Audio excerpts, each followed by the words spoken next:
Hi you guys, and welcome back to another true crime and makeup time video. We are now getting closer to Halloween, so I switched up my background. What do you guys think?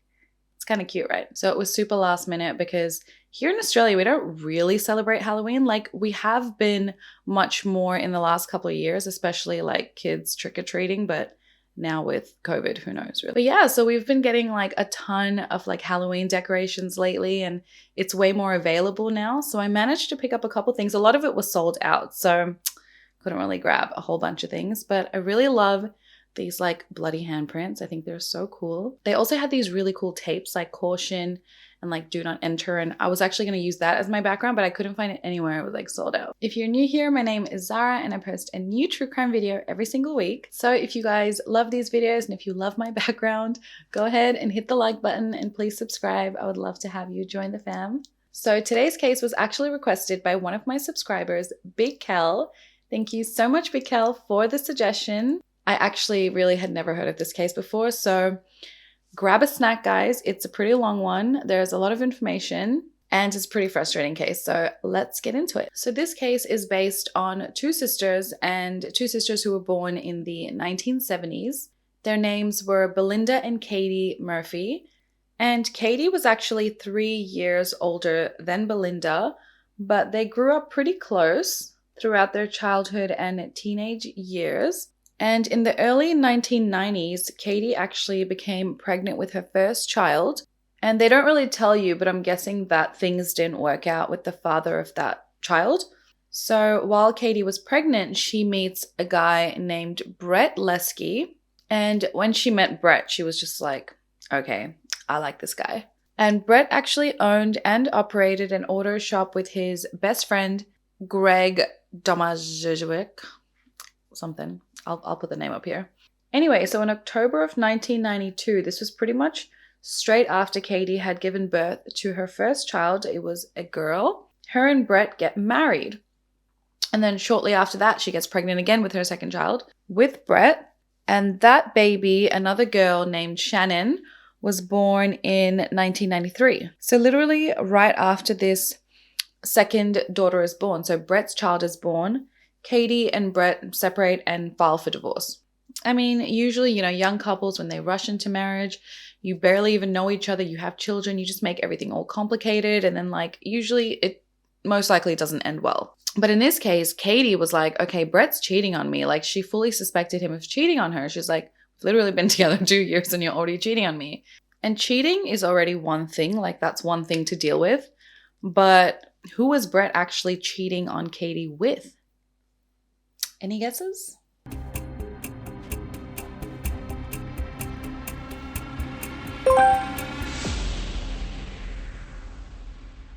Her younger sister, Belinda.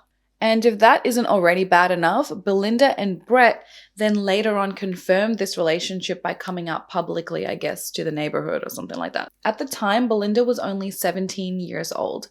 So that would have only made Katie 20 years old at the time, and she already had 2 children and a divorce under her belt. So for the next 2 years or so, seems like that's, the time limit that Brett can be in a relationship, Belinda and Brett are happy. They become engaged, and then they also have their first child together in 1995, and it was a daughter named Brianna. And then a little over a year later, they give birth to their second child, and this time it was a boy. And his name was Jaidyn Leskie, and he was born in 1996.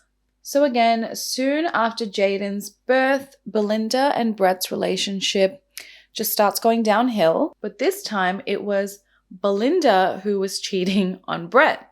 So who was Belinda having an affair with? Take your pick from the guesses below.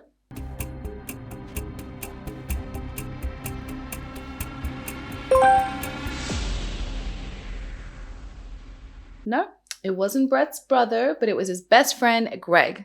Okay, relationships always end how they start, right? Sometimes, you never know if you're cheating. But Belinda and Greg actually managed to keep this relationship private for quite some time. But in April of 1997, Brett actually found out about the relationship.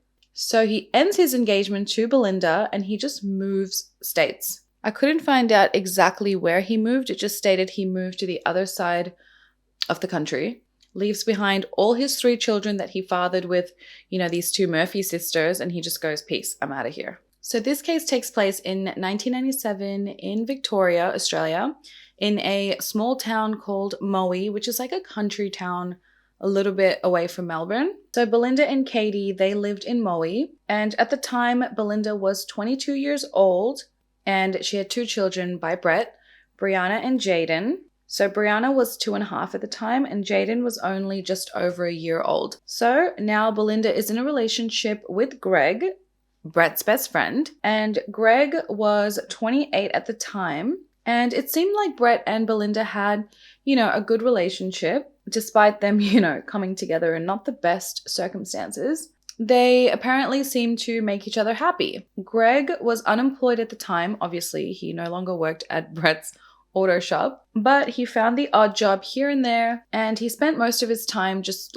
doing minor car repairs and stuff for family and friends. So Greg lived in his own house on the other side of Moe, so still in Moe, but I'm guessing they just lived at opposite ends of the town, and he had 3 dogs. So even though Belinda and Greg's relationship was fairly new, Greg was also cheating on Belinda. So let's take a guess on who he was cheating with down below. What are your guesses?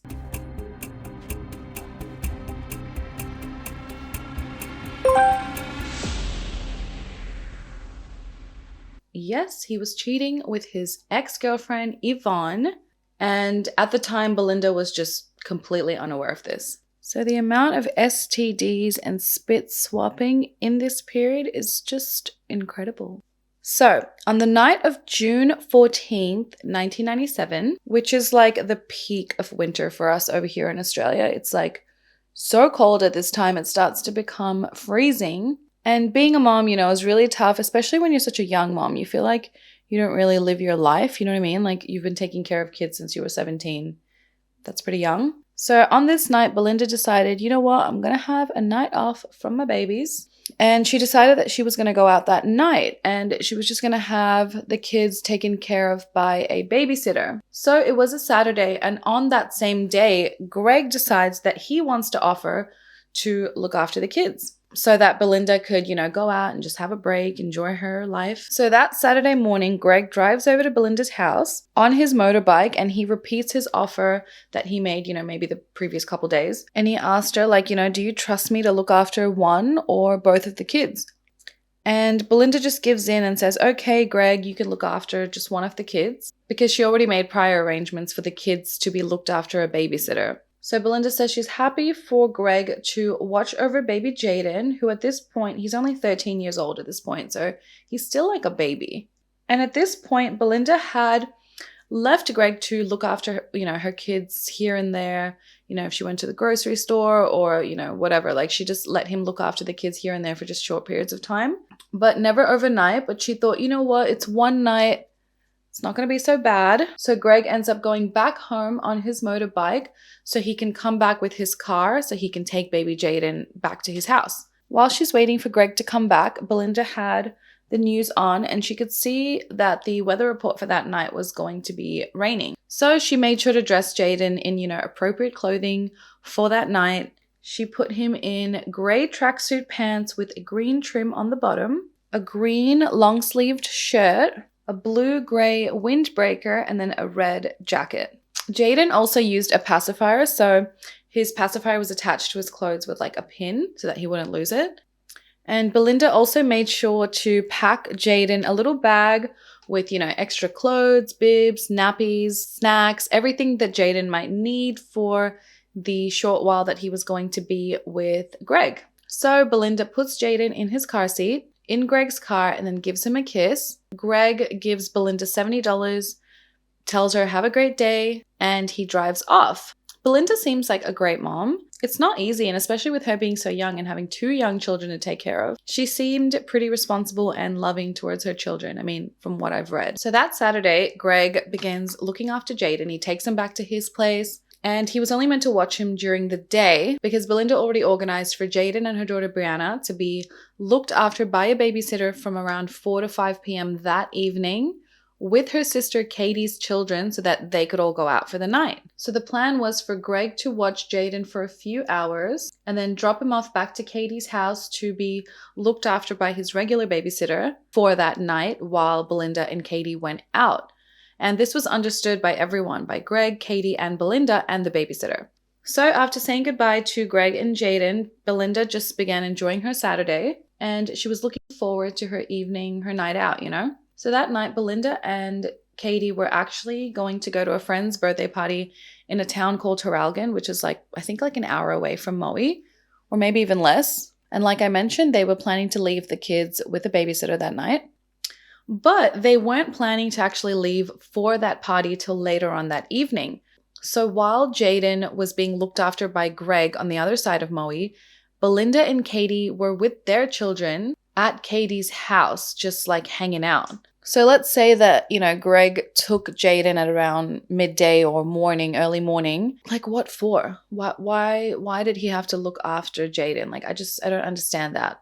And what I mean by that is I don't understand why Greg is looking after Jaden in the morning when Belinda and Katie weren't even going out till the evening, If they were all hanging out together, why wasn't Greg just hanging out with all of them? I just find it so strange. Unless Greg wanted to specifically take Jaden to a play center, to the park or something like that, why send Jaden to Greg's home for that afternoon when you're already with your other children?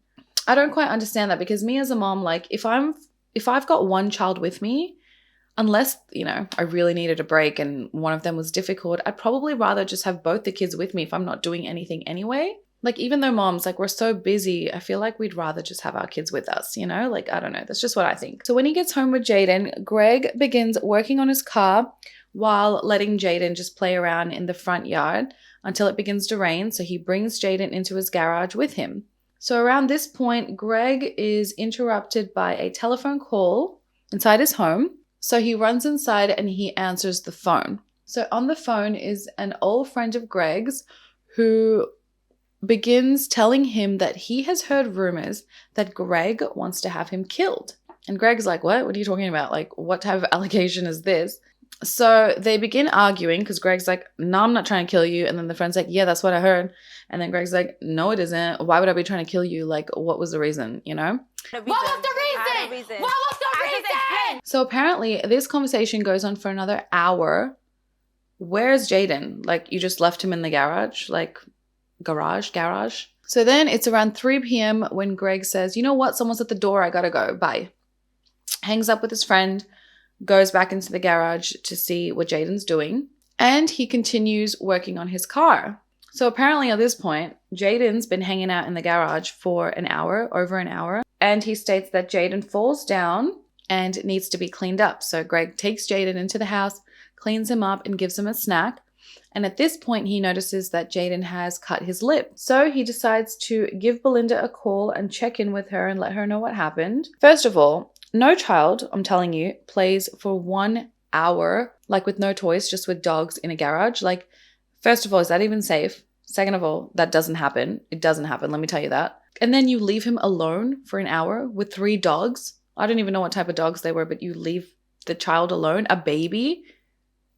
That just does not make sense to me. And not to mention at the time, they only had home phones plugged into the wall. So it's you can't even grab the mobile and go into the garage and have the conversation while you can see the child. You're just on the phone in the house, not worried about the kid. It just doesn't make sense to me. No child stays still for 1 hour. Let me tell you that. You'll be lucky if you get 5 minutes. So at this point, Belinda and Katie are still hanging out with their kids. And Belinda gets this call from Greg, and he tells her about this call that he had with his friend accusing him of, wanting to kill him. And Belinda is surprised by this because she, would think that that's just a wild accusation as well. And then he tells Belinda that Jaden's doing well, but he did have a little bit of a fall and cut his lip, but he's doing fine, and he promises that, everything's okay. And then he says, I'm going to be giving Jaden a bath before bringing him home. Which, again, I just find so strange. I don't know, maybe it's just me being paranoid, but I just don't know why you need to give him a bath. Why don't you just let the babysitter handle this, you know? So Belinda believes him and says, okay, Jaden's fine, because she can also hear Jaden in the background playing with the dog. So that's why she kind of is rest assured. And at this point, Jaden was little, so he could only say a few words. He could only say like mom, dad, dog. And she heard Jaden, you know, saying dog in the background. So she was like, he's fine. So they say goodbye, they hang up, all good. Now, like I mentioned before, the plan was for Greg to bring Jaden back home at 4 p.m. because that's when the babysitter was going to be watching him from, along with the other kids. So 4 p.m. comes and goes, and Greg doesn't come back with Jaden. And over the next several hours, Belinda, along with other friends, try to get a hold of Greg. But everyone was unsuccessful in trying to reach him. According to Belinda, she attempted to call Greg 15 to 20 times, but was unable to reach him. So that same evening, a friend of Greg's had arranged with Greg to drop by his house at around 7 p.m. to pick up some Nintendo controllers. But as he was driving past Greg's house, he noticed that Greg's car wasn't there. So he just kept driving. He was like, he's not home. I'll just get it another day. So now, even though Belinda had not heard back from Greg, he was supposed to drop her off at 4 p.m. And, you know, he just didn't show up. She just assumed that Greg was going to keep looking after Jaden for the rest of the evening. Now, I know for us, like, we have mobile phones and other ways to contact people, social media, so we would be hitting them up on all those sources. But I guess back in the day, all you really had was that home phone number, and that was like the one number you could kind of reach them on. And if they weren't answering, you're kind of like, oh, well, I'll speak to them later. You don't really assume anything's gone wrong. But if someone has my child, guys, all bets are off. It's just so weird to me because if my child is so young, Jaden was so young, and if someone has him and isn't responding, especially as they're in the same town as me, like how far can the drive be? I would just make the drive down to check that everything is okay. I'd rather do that than just like worry about it. And if I don't know what's happening with my child, there's no way I can go to a party and enjoy myself not knowing what the hell's going on. So at around 8 p.m., Belinda and Katie are now ready. They're ready to leave for the party in Traralgon. And at this point, Belinda had still not been able to get in touch with Greg. So now she was starting to grow concerned. And, you know, she had this pit in her stomach, which I'm guessing every mother would. So on their way to Traralgon, they decided to drive by Greg's house. And they did. And they found that his car wasn't in the driveway. And they took that as a sign, well, he's not home. So then they continued driving to Traralgon. It's 8 o'clock. A 1-year-old most likely should be sleeping at that point. So if you're not at home, where are you? With my son. So a little while later, Belinda ends up reaching Traralgon. And she is at the party now. And she continued to try to call Greg, but it just kept going straight to voicemail. At this point, it had been hours since she had spoken to Greg or heard her son. And she had no idea where Greg or her son were. Now, at around 8 p.m., Greg's neighbor, Marion, she lived next door to Greg, but on the other side of like a vacant lot. She tried to call Greg. She apparently had loaned Greg's friends some money, and she was calling to see whether Greg had the money to pay back to her. So she first tried calling him at around 8 p.m. and obviously he didn't answer. And she tried again a few times, but he didn't answer any of those calls either. It wasn't until 10 p.m. that night that Greg finally calls Marion back over the phone, and he tells her, look, I don't have the money that I, owe you, but do you have any diapers that I could borrow for Jaden? And, that's alluding to the fact that Jaden is still awake at 10 p.m. at this point. So Marion tells him, no, I don't have any diapers, but there's, a gas station down the road. Go ahead and check over there if they have diapers. They chat for a little bit longer and then they hang up. And we don't know if Greg actually went to the gas station to buy more diapers. It's never confirmed. So then around 11 p.m., Belinda calls Greg again. After hours of being unable to reach him, she finally gets through to him. And during this phone call, Belinda realizes, no, everything's not all right. Greg tells Belinda that shit's happened and that Jaden burned his bottom by standing too close to a wall heater in Greg's home. So because of that, Greg had actually taken Jaden to the hospital so that Jaden could receive treatment for this burn. He said the hospital applied some cream to Jaden's burn and then discharged Jaden. And Greg was like, no, I'm not happy with this kind of treatment. So he ended up taking Jaden to another nearby hospital to get a second opinion. And that's where he left Jaden as Greg was talking to Belinda on the phone. He says that Jaden was at that second hospital, being taken care of by the nursing staff over there. As you can imagine, Belinda begins to panic. And at this point, Belinda, had been drinking and celebrating with her friends. So she tells her sister Katie, like, look, I'm going to go leave. I want to find out what's happening with Jaden, and I want to be there with Jaden. However, Katie tells her, look, Greg's probably just joking around with you, or he's exaggerating, so don't panic right now. Let's just wait and see. So then Belinda apparently calls Greg back, and he confirms that, yeah, it's just a small little red mark on Jaden's bottom, but he's doing totally fine. So while Belinda is in her intoxicated state, she decides to trust Greg. And she's like, okay, I'm just going to keep enjoying this party. Again, me and no judgment to Belinda, like, no. I would have been in a first taxi, like on the way to this hospital where my son, my 1-year-old, is at. Let me tell you. I'm sorry, I just would have been like, I don't care. So apparently they chat for a little bit longer and then they just like laugh off Greg's comments and then end the phone call. So over the next hour or so, they state that, things were pretty quiet over at Greg's home. So over the next hour or so, it's assumed that Greg is just with Jaden and things are pretty quiet over there. Even though he was, absent for hours and no one could get a hold of him, it's kind of just like, okay, well, he's got Jaden back. Everything's all good. Like, it's just so strange. Then Belinda calls Greg sometime between 2 a.m. and 3 a.m. and she's clearly intoxicated at this point, and she tells Greg to pick her up. Again, this is so weird. Like, if you're supposed to be watching after my son, why would you pick me up? Like, you're going to bring my son at 3 a.m. in the car with you, or you're just going to leave him at the house? Like, was that normal back in the day? I don't know. Let me know in the comments, guys. Like, is that normal to just leave your child alone at home to do things? Like, it's so well, I guess this next part answers my question. So when Greg goes to pick up Belinda, Belinda gets in the car and then she looks in the back seat and she notices that Jaden is not with Greg. Again, so weird. You'd be like, why would a child be in the car at 3 a.m.? You just wake him up? Like, I do anything like not to wake up my son. I'm just like, he's sleeping. Everyone shut up, So immediately Belinda goes, okay, where the hell is Jaden? And then he sticks to his previous story that Jaden is still at the hospital being treated for his burns. Like, I'm so confused. And he reassured Belinda that, Jaden's fine. He's just being looked after by the nursing staff because of this burn on his bottom. However, between midnight and 1 a.m., Marion, Greg's neighbor, hears what sounded like Greg's car starting up. And Marion states that she knew it was Greg's car that was starting up because his car had a very distinctive sound.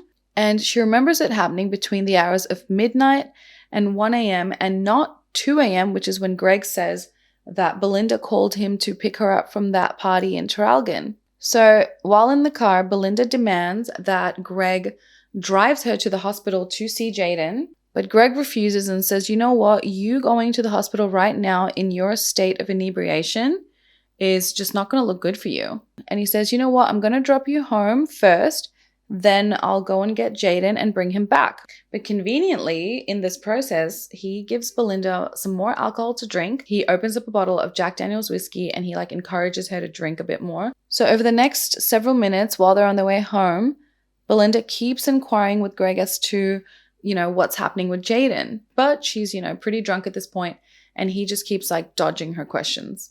Again, if any of you, have been drunk before, I'm sure a lot of you have, can you let me know whether you would have accepted this or not? Drunk or not? I've been drunk plenty of times, not really wasted, but pretty drunk. And things have happened, someone else was more drunk than me or had fallen down or hurt themselves or was about to hurt themselves. And me, I sober up pretty quick. I'm whoa, okay, my natural, I don't know, whatever kicks in. And I don't know, am I just super responsible? But if something doesn't feel right to me and I'm drinking or I'm drunk, my body naturally sobers up and springs into action, So especially if it's got to do with my child, immediately I'm whoa, okay, wait, what? unless I'm like blackout drunk, which it doesn't seem like Belinda was, I don't know, I wouldn't have accepted this. So the two of them start approaching Greg's house, and they immediately notice that Greg's window has been shattered. So the two of them rush inside, and Greg looks around to see if anything has been stolen. And Belinda tells him, call the police, call the police. And Greg's like, no, I know who's done this. I know who's done this. And he says he actually doesn't want to get anyone into legal trouble. And then moments later, Greg is on the phone with his ex-girlfriend Yvonne, whom, if you recall, he's been cheating on Belinda with this whole time. And Greg, begins yelling at her for a few minutes and then tells her this is one of your sick games. And then he just hangs up like all pissed off. So then they begin heading back to the car so that Greg can drive Belinda home. So I don't even know why they stopped over at Greg's home. Like, it's all so confusing. But as they're walking back to the car, they notice a severed pig's head in the yard. Yep. A pig's head. A severed pig's head. No biggie. It's just a pig's head. So Greg's like, oh, yeah, it's just one of my ex-girlfriend's sicko games, because they apparently had owned a pig together previously. So Greg was like, this 100% confirms that I know who did it, because we owned a pig together and they've put a pig's head here to indicate that our relationship is over, and this is like a warning or a prank or whatever towards Greg for breaking up with Yvonne. Okay. So at around 3:20 a.m., Greg drops off Belinda back home, and he says, you know what, I'm just going to go out and figure out who did this to my window. Within minutes, Belinda makes a few phone calls. She makes one to the babysitter at 3:20 a.m. And then she also makes a phone call to a guy that she had actually met at the pub, like at the party that she was at in Traralgon.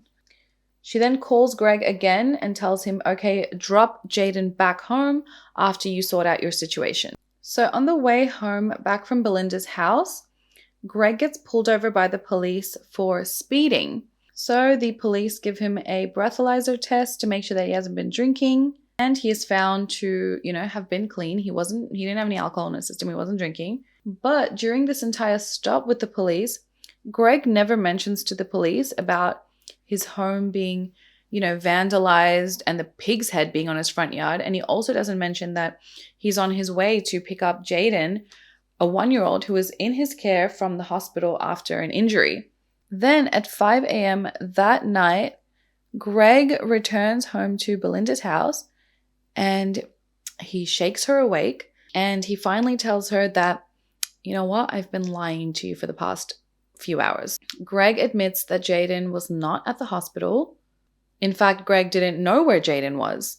He tells Belinda, I'm so sorry for lying to you, and I'm so sorry this has happened. And Belinda could tell that, Greg's not joking right now. He's being dead serious. And then Greg tells Belinda, you know what, I think Jaden's been abducted. We need to go and tell the police. So they immediately head to the police station where they report Jaden missing. And around 5:15 a.m., Greg tells the police in a statement, her baby's been kidnapped, my windows have been smashed, and they have left a bloody pig's head. So now Greg's story changes again. So according to Greg, he left Jaden at home on his couch sleeping while he went to frickin' Traralgon to go pick up Belinda. And then when he returned home with Belinda, he noticed his window had been smashed. There'd been, the severed pig's head. And through the broken window, he assumed that Jaden had been kidnapped. But for some reason, he didn't think to immediately tell Belinda, like, hey, wait, Jaden was sleeping here on the couch. He's no longer here on the couch. Didn't warn her that her son possibly was missing, and didn't even want to call the police at the time. Like, it just doesn't make sense. So during this initial, conversation with the police, Belinda is struggling to keep herself composed. However, it's quickly realized that her version of events is completely different to what Greg's telling the police, because Greg told her he took Jaden to the hospital for a burn, and Jaden was being treated at the hospital and safe at the hospital. So the police officer interviewing the two decides to separate the both of them and then get, their stories straight. So over the next 8 hours or so, it's clear that Greg's version of events is just not adding up to a cohesive version of the story. He struggles between various versions of events, and police just find him so suspicious, so they end up taking him into custody and then going to his house to search the property. Now at this point, they are unable to find anything incriminating, so They end up releasing him, but he is placed on active surveillance and being watched over the next few days. They were hoping that, Greg would slip up and lead them to where Jaden was, who was now missing at this point for a while. After filing the missing persons report, Belinda was now free to go, and she began looking for Jaden. When she went home, she noticed that Jaden's toys and belongings were really messy and out of order, even more so than normal. She felt like someone had just gone through his stuff while she was gone, but then she also knew that police came to the home and had a look, so she just put it down to, it was just the police looking through Jaden's things for evidence. Meanwhile, Greg was still in police custody, but then he was released due to lack of evidence, and upon his release, he just went straight to Belinda's house. So Belinda states that after Greg was released from custody, he ends up going to Belinda's house. And, Belinda was obviously pissed off. She was so angry. She wanted to kill Greg for not knowing what happened to her son. And she also wondered if Greg had done anything to Jaden. So then when Greg goes to Belinda's house, he ends up hugging her in front of everyone that was at Belinda's house. And Greg had never done that before. He had never shown Belinda any type of public affection. And now all of a sudden he was doing all that in front of all these people, and he was telling the police, I'm her boyfriend. I'm really worried about her. I'm really worried about Jaden. And just acting in a way that he had never done so in the past.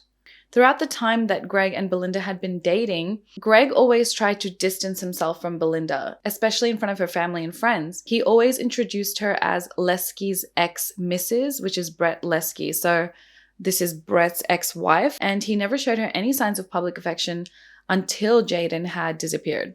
So now Greg's relationship with his ex Yvonne, this is the same Yvonne who he was sleeping with and cheating on Belinda with. Yvonne also stated that during their time together, Greg was super neglectful and he was actually abusive towards her. And a forensic sweep of Greg's home later on would discover that they had actually found blood stains belonging to Yvonne in an upstairs bedroom. So that's really amazing that she chose to continue sleeping with him. So remember that pig's head, the severed pig's head. So the story with that is that because of this abuse that Yvonne went through with Greg, her brother and his friends decided to go to Greg's house and intimidate him while they were drunk by, smashing his window and leaving a pig's head there. They said they threw the pig's head against the window, but because it didn't break the window, they threw rocks at the window, making it break, and then they left the pig's head there as a form of intimidation. However, in the process of vandalizing Greg's home and, leaving a threatening message or prank on him, they inevitably became witnesses to, what happened on the night. They would testify that Greg had in fact left his home between midnight and 1 a.m. that night, and they had known this because they waited for Greg to leave his home before coming to vandalize his home. So they were watching this whole thing happen. So they 100% stated that, yep, he left his home between midnight and 1 a.m. So at this point, Jaden has been missing for weeks now, and the police were sure that foul play was involved. This wasn't just a normal child abduction case or a missing persons case. Greg at this stage continued to proclaim his innocence and stated, you know what? Because Yvonne's brother and friends vandalized my property, it was them who did something to Jaden. It had to be. And Greg stated they did this to get back at Greg because of, his relationship with Yvonne. But this didn't work. And on 16 July 1997, Greg was officially charged with Jaden's murder. So while he was awaiting trial, Greg was put into custody and placed in jail. On 1st January 1998, so this is around 6 months or so after Jaden went missing, a body was actually discovered at Blue Rock Lake by a family who was celebrating their New Year's Day, and they were having a picnic on that same lake. And this lake was around 18 kilometers or 11 miles away from Maui. So it would have been around a 20-minute drive. This body was later confirmed to be Jaden, and it was actually found wearing the same clothes that Belinda had said goodbye to him in, that Belinda had dressed him in. And his poor little body had been weighed down in the water by a crowbar. And he also had an elastic sort of bandage wrapped around his left arm, which went from his elbow to his wrist. And an autopsy would later reveal that Jaden's arm had been broken prior to his death. And this was determined because there was no signs of healing in the arm. So it was a fresh break. And the bandage that was wrapped around his arm was like really like half-assed placed on there. So it was theorized that this bandage was actually placed after his death due to the severe pain it would have caused poor Jaden. This poor baby. Like who does this to a little 1-year-old who, like, you know, half the time I feel like if things happen to children or accidents and people panic, like if they just called police, they just called for help, if they just called ambulances, like you don't know how many times these children could be saved. We don't know. People panic and who knows what they do to these poor children. And just a few meters away from where they found, you know, Jaden's body, they also found a bag full of snacks and toys, and this was the bag that Belinda had prepared for her son for that day. What is strange is that they also found this like sleeping bag, like a child's sleeping bag next to Jaden. And this sleeping bag actually belonged to Belinda's sister, Katie, who had a similar looking sleeping bag, which Belinda had actually borrowed months prior. But even though the sleeping bag wasn't sort of accounted for, it somehow ended up where Jaden's body was. And that was sort of never explained. So Jaden's body was taken in for an autopsy, and this autopsy just created more questions than it did give any answers. They determined that Jaden had suffered blunt force trauma to the back of his head, and this could have possibly been the cause of his death. But they also found that Jaden actually had a rib fracture, and it was speculated that this rib fracture would have been caused weeks before his death. So this poor baby was just like living with this freaking injury for so long and probably not even complaining about it, like, poor baby. And because Jaden's body was hardly decomposed, it was suggested that his body was dumped into the lake in the winter months and the cold water preserved him. But, you know, some decomposition still had taken place. So that blunt trauma wound, it was hard to determine whether that was actually the cause of his death. For that reason alone, they were unable to determine, you know, strangulation or drowning as a cause of his death either. Another strange thing that came out of the autopsy was that they found this drug that was used for Parkinson's disease in Jaden's bloodstream. And Jaden had been drugged with this substance a few hours before his death. You know, had Jaden been drugged with this substance a few hours before his death, or had he accidentally found this medication and ingested it himself? Because, you know, kids get into things and you never know. You have to be really careful. But the side effects from this drug, you know, can vary, and it causes like dizziness, nausea, or like even hallucinations. Greg actually remained the police's primary suspect for months. And after driving away with Jaden on that afternoon of June 14th, no one had seen Greg or Jaden for over 12 hours. Even though Greg had made a handful of phone calls to people on that day, these phone calls, you know, like I mentioned before, all took place from Greg's house phone. But there was heaps of hours between these phone calls that no one knew where Greg was or could get a hold of him. Initially, for these missing hours, Greg had told Belinda that the reason why he was unreachable was because he was at the hospital for Jaden's injuries. So the original story of, you know, Greg taking Jaden to the hospital for this burn and, you know, whatever, turned out to be a total lie. That never happened at all. There was no evidence in this whole area that, you know, Greg had taken Jaden to a hospital for any type of treatment. And clearly, you know, he fabricated this whole incident. But Greg stuck by this story until the next morning where he told Belinda the truth, like, oh, you know, Jaden's abducted. But for these several hours that, you know, Greg was unable to be reached on his home phone, he stated he was at home with Jaden just working on the car, you know, in his garage. He stated he was simply hanging around, but that doesn't even make sense because do you remember that friend that called Greg accusing him of killing him? How did Greg hear that phone call but missed like 20 to 50 phone calls from people? Like, it just doesn't make any sense. How did you take that phone call, but then all these other times that people were trying to call you, you just didn't hear the phone? And on top of that, a few people had actually driven past Greg's home to either get the Nintendo controller. Belinda had driven past, and they noticed that Greg's car wasn't in the driveway. So it just doesn't make sense. It appeared that no one was at home. Also, more evidence against Greg was that he stated he left his home between 2 and 3 a.m. that night to pick up Belinda from, that pub. But the neighbor, Marion, says that she definitely heard his car starting up between midnight and 1 a.m. And then also that's backed up by the ex-girlfriend Yvonne's brother and his friends who came to, vandalize the home with the broken window and the pig head, stating that they only vandalized his home after watching Greg leave the home between midnight and 1 a.m. Greg eventually admitted to the police that his story about, Jaden at the hospital was a lie, but he didn't actually give a reason as to where he was and, what he was actually doing between those hours. He just never actually gave an explanation. He kind of just fumbled about the whole thing, and I don't know how he got away with that. So this trial would become a media circus, and it dominated many of the headlines in Victoria that year. The trial took place over 34 days, and the stories surrounding it was so dramatic, considering the cheating and the two sisters getting pregnant by the same man, the sister taking away the other sister's husband, and then the other sister cheating with the best friend. Like, it was all so dramatic. So during the trial, the following evidence was put forth. Greg was abusive to his ex Yvonne and possibly even Belinda and Jaden. Whenever Jaden was in Greg's care, he would come back, with minor injuries and bruises. And sidetracking for a second, if this was actually the case, why leave your son with this man? Why? Anyway, back to the trial.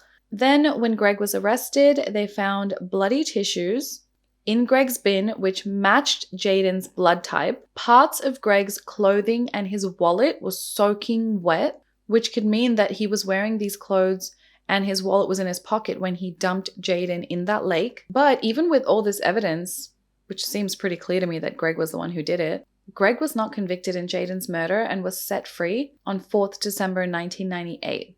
He spent a year in jail prior to the trial and during the trial, and it seems like Greg's lawyer's entire tactic in this trial was to just plant seeds of doubt in all the jurors' minds. And it seems like this was a tactic that clearly worked. So when Greg, was answering questions and not giving a real story, it seemed that he was coached by his lawyer to, change his events constantly and not actually give a solid story of this is what happened on a night, this is, where I was at this time, this is what happened at this time. He kind of just fumbled, like I mentioned before, all about everything. There was no clear line and no clear story. And because of this, there was no way to actually get a solid story of what happened. So I guess one juror at least would have been like, we don't know. And how can we convict this man based on a we don't really know what happened kind of thing, So after his acquittal, an inmate actually came forward and claimed that while he was in custody with Greg confessed to him that Jaden had died accidentally. He stated that, him and Jaden were in the garage together and Greg was working on his car and the car was on a jack and the car fell onto Jaden's body somehow. Maybe Jaden was playing, underneath the car with him, which is so stupid. I mean, maybe this did happen. Jaden's injuries were consistent with this story. Jaden did have a broken arm, and maybe Greg had given Jaden that Parkinson's medication maybe to help him with the pain. And that is why that, medication was found in his bloodstream. And, maybe he bandaged Jaden's arm trying to help him at first, but then he panicked and, who knows what he did. However, for some reason, this testimony was never allowed at trial and was never presented to the jurors. So there have been, attempts to reopen this case and convict Greg, but Australia does have the double jeopardy law. So that means that Greg, can never be tried for this case again.